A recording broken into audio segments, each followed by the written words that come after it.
Chapter 32. She charges into the swarm of purple giant hornets with shimmering spotted eyes of gold. With quick speed, she slices them out of the air with her steel sword. A violent hum approaches from behind, and one hornet remains with its black, toxic stinger, ready to plunge into her skin. A gunshot erupts, and a musket ball pelts into the center of the hornet's head. Its skull cracks with brutal clarity. Burning gunpowder fills the air as the hornets disappear in a pillar of light. Watch yourself, Hotaru. A sting from those things is bound to bring a quick death, the yellow bandana captain warned, loading another shot in her flintlock pistol. Thanks, Maria, but hornets aren't something new to me. She snickers back at Hotaru's remark. I wouldn't expect less from the hero. Metal clangs echo deep within the cavern, quickly closing in. From the darkness, deep in the hallway ahead, 4 headless knights in blue-plated armor march forward, their swords coated with rust. Maria runs over to Hotaru's side, pulling out a black thin sword with a silver guard designed in resemblance to a crab from her sheath. Would you say Knights of the Undead variety are familiar to you as well? Can't say I have. A deep, booming voice emerges from behind them, announcing his presence like a fairy tale hero. Step back, ladies. These knights are no match for the legendary Robin Hood. A dark shadow covers them, and with a massive sweep of his stainless axe, the knight's armor scatters across the floor in pieces. With his outstretched arm, he holds his pose, flaunting his massive muscles to his opponents as they disappear in the light. Looks like that's the end of them for now, Maria speaks as she sheathes her sword. Let's proceed forward before any more monsters show up. They continue along the path paved with thick ocean blue tiles. Surrounding them are giant skull statues with bright fire shining from their eyes. Thankfully, the fire is strong enough to keep them warm from the depths. However, the hallway down is never-ending, with the skulls eventually coming to a halt, leaving the road forward in a cold darkness. Their sight slowly adjusts as the darkness consumes them. For the moment, it is peaceful, and Hotaru can finally take a moment to think. Since she entered this dungeon, it has been nothing but challenging fights, one after another. The head of the cathedral did warn her of such danger. However, it was a hero's duty if she wanted to succeed her father. From what Maria has told her, something lies at the bottom that only her blood could wield. Now back to what I was saying, Robin Hood spat. Why are you here? Hotaru snaps to him, completely forgetting his sudden appearance. That I should be asking you. You always manage to show your ugly mug when I'm around. What makes you say I'm ugly? I'm wearing a mask. Well, it's not to hide your identity. Anyone can tell it's you from those nasty clothes and your stink. I don't stink, I think, he answered, sniffing his sweaty and hairy armpits. With the lift of his arm, a foul odor of garlic and cheese protrude out like a newly alit scented candle. We're here for the blue orb and the sword, Maria interjected in between their childish scuffle. What makes you so sure that this blue orb is here? Robin Hood countered, shocked to hear the name. Seems you also know of the orbs as well, Hotaru pondered. For supposedly being a simple bandit, he sure knows much about the hero's journey. Who are you exactly? A pirate that has no clue of the treasure they seek is no pirate. Maybe I can push more information out of him. Let me guess. You thought it was the Sunstone. You probably misheard another rumor. Shut it, kid. They say that in Gaia's navel, a stone that shines hides in its depths. His words dwindle off until he comes to a complete stop, his eyes scrolling up to his brain. No, that has to be it. I refuse to admit I made another mistake. Can you two children stop arguing? The last thing we need is to draw more attention. Sorry, miss, he mumbled. Hey, since when did you start partnering up with pirates anyway? Aren't you a bit too goody-shoe for that? As she said, we seek the blue orb, and after that I have to find my friends. You mean you don't know where those other dweebs are? She takes a soft breath. I only hope they are safe. She takes her attention away from him and back to the path. They will be fine. His response is soft, like a father hearing the woes of their child. That sucks, kid. Now that is something I can relate to. I'm sorry to hear that. I don't want your sympathy, she snorted. Besides, you nearly killed us when we first met. Maybe so, but I'm a changed man. Violence is now my second option. She rolls her eyes at his stupid comment, continuing to play a fool. Well, we still have a bit of time, he said. How about you tell me your story of how you got here, since I told you mine? Let's start with how y'all got split up. That beast Squidzilla is what happened, Maria answered. I left my ship unattended for only a minute and everything I had was lost. If it was my ship, that monster would have been blasted into the next life. Hotaru was the only person that washed up near the shrine. Friends lost at sea, he commented. And how did you get here on this island? Before anything could get done, I needed my ship back. The night is young, and the working people head to their homes to rest for the day. The guards at Ortega's castle withdraw into the welcoming gate and close it shut. At the castle's port, no one is in sight. Not a sound emits other than the ocean's gentle waves and the droplets of ending rain. On the pier where the holes and burns of simpler times remain, a shuffle responds. From behind a few barrels at the end of the dock, Hotaru and Maria await to enact their plan. I can't waste time here, Hotaru pleaded. My friends are out there somewhere. They need my help.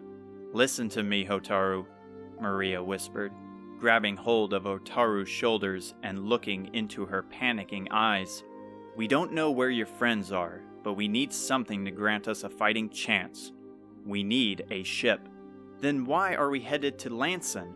Why not zoom to places I've been before? Because the blue orb awaits there, and it was the closest island near the wreckage. Chances are they washed up there. If not, you need to believe your friends can manage their own. My coin says that stoic priest traveling with you would spout some nonsense about having some faith. Let's hurry and get this over with then. The sooner the better. She lets go of her and looks out from behind the barrel. She gazes to the side of the castle, where a large structure sits on the water, with a huge opening for ships to sail in. On the water near the dock is a small raft that is anchored to the pier with a thin chain. She rises above the barrels as no guards are in sight. Over there is a storage unit for trader ships to drop off their merchandise that make its way to the castle. My ship is in there, and we will get there with the use of the raft.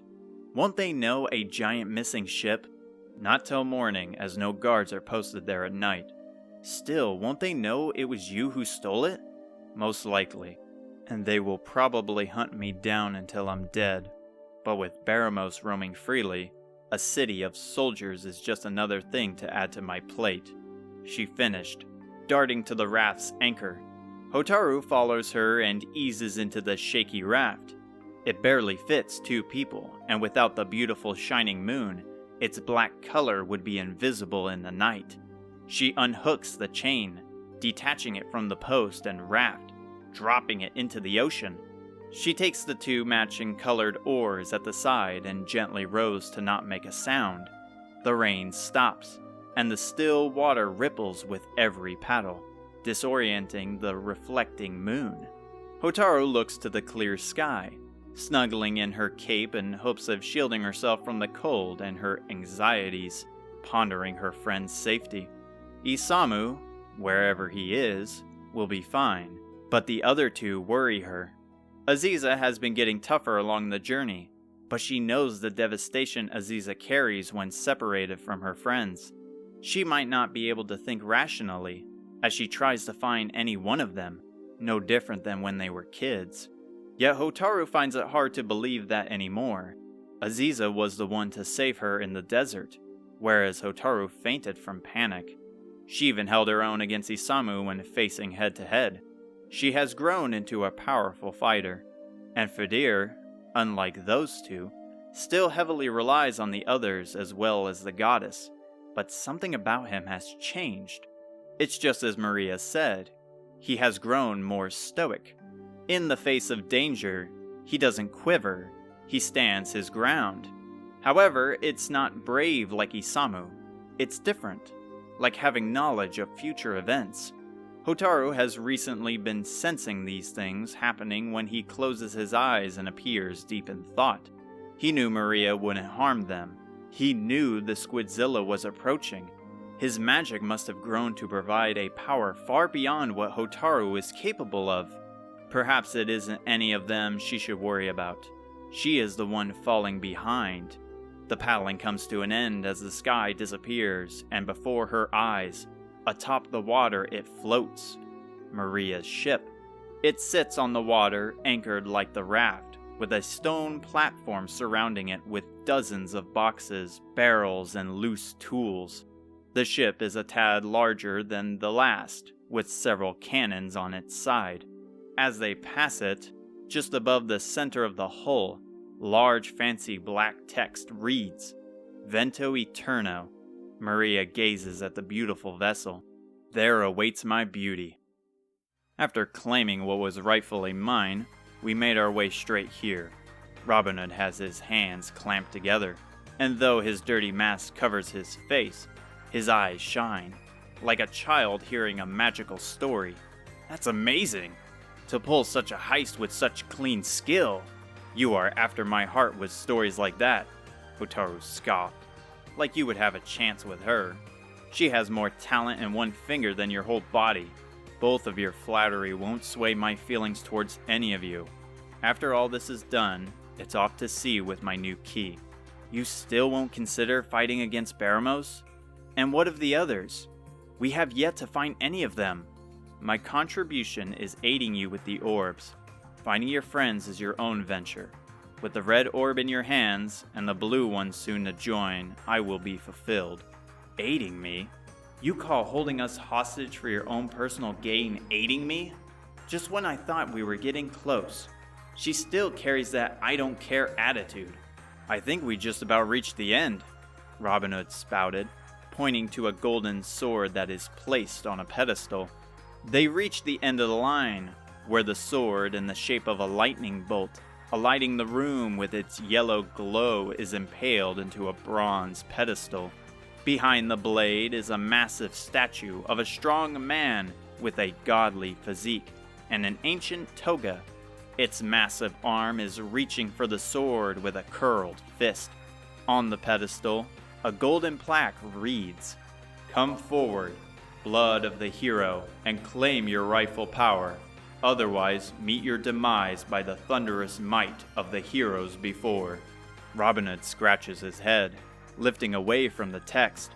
Quite ominous if you ask me.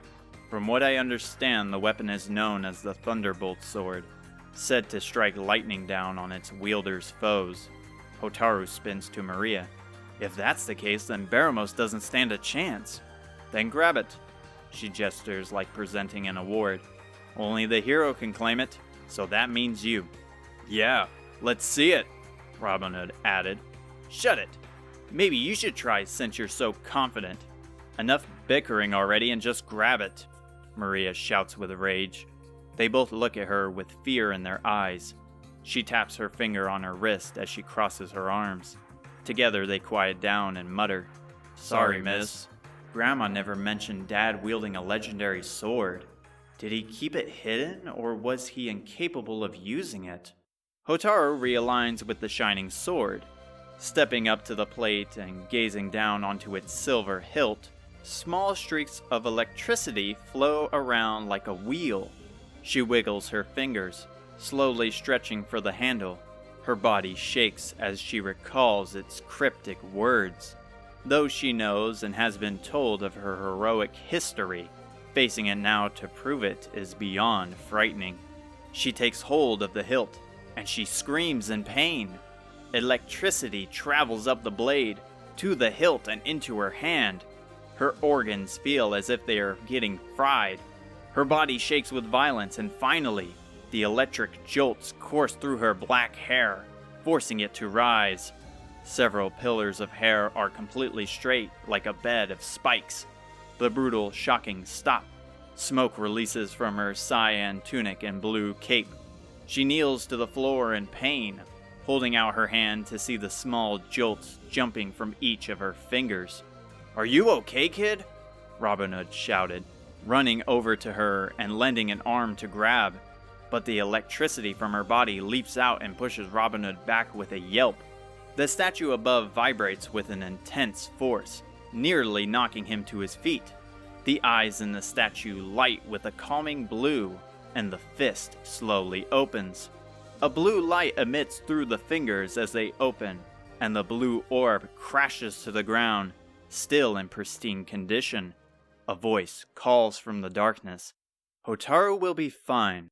Being the host of transferred great power takes a toll on the body. The same thing happened to your father." She spins her weakened body around with the help of Robin Hood, and manages to shout with surprise. "Grandma?" "Bah!" Robin Hood screamed with a pitch higher than a morning bird, dropping Hotaru like a hot rock. "It's you!" He kneels to the ground, begging for mercy. "I promise, I didn't lay a finger on her. You got to believe me." Hotaru winced in pain as she smacked the hard stone floor. Pimiko snickers. "So this is the bandit that has been causing problems around the world. Color me surprised." Maria steps forward. "I did as you asked. I helped that kid with the orbs, I know. Now I will be taking my leave." "So you kidnapping us was part of your plan?" Hotaru spoke out.